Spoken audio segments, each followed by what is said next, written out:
A cloud of questions hangs in the air as we head into Springfield. Will the reemergence of Chevrolet, thanks to the muscle of Dan Patrick and Sampson, continue? Can Fred Schaefer make his move in the Penda Points Series by showing the way in the Show Me State? Can the Carolina Crusher put back the pieces from this shattering experience? Tough questions, tough answers, tough racing. Next.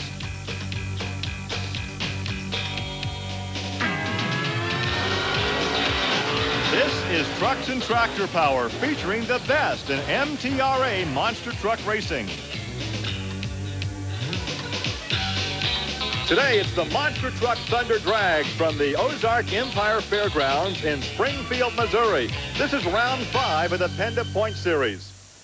Hi, everybody. I'm Gary Lee, and welcome to Trucks and Tractor Power. For the first time this season, we are racing under the lights. Now, will this change in the environment have an impact and perhaps have a chance for these guys to break the stranglehold that Bob Chandler seems to have over this series?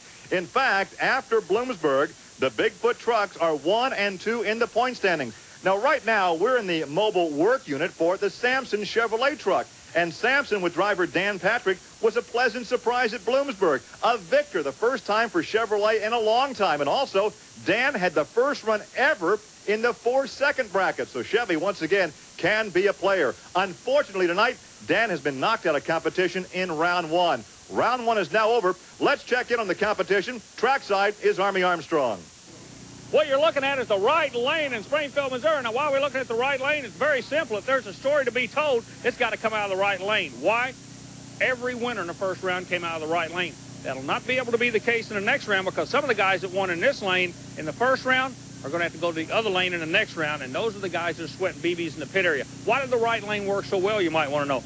Real simple. This lane, for some reason, was built over an existing road, a gravel road. Looky here. Even though the track is torn up a little bit, you still have gravel pieces in here, and that allows these monster trucks to dig in and not to go so far down into the ground. So the big story of the day is everybody walking through the pit area with their big grin on their face. They're going in the right lane this round, and the guys that are singing the left lane blues, you know where they're going. Back to you, Gary. Well, Army, taking a look at some highlights now. Andy Brash showed us in qualifying that the right lane was indeed the place to be. Now, last year, it was just the exact opposite, with virtually every win coming from the left lane. But as you indicated tonight, the right lane is the place to run. There's a look at the Overkill truck. The Overkill is Kirk Dabney. He came to this race 4th place in the Penda Points Series.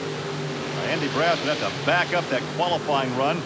Best time of round 1, and he did so in this win over Kirk Dabney. There's a time at 5:10.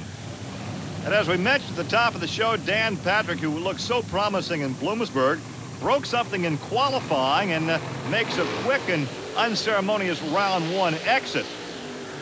And of course, Fred Schaefer goes on to round 2 competition with his clocking of 5.35. And here's a different look from the Crush Cam. Watch this, Army, and that's why we call it the Crush Cam. You ever wonder what it looked like to get hit in the face? Right, you saw it. Gary Wiggins, Carolina Crusher, is here in Springfield this weekend. Gary Porter is repairing the truck, which we saw in the opening that he wrecked a week ago in Bloomsburg. But once again, he goes into the infamous left lane, and it cost him a win. There's a look at Pam Botters against Paul Schaefer. Botters in that far lane. Now, Botters in a round 1 competition had some trouble in the shutdown area right here. Makes a hard left-hand turn and heads for the fence. Oh, she had through the fence, Gary. Well, she was all right. I think she was more concerned about any damage to the truck than to the driver. So we'll come back with more action from Springfield, Missouri on Trucks and Tractor Power.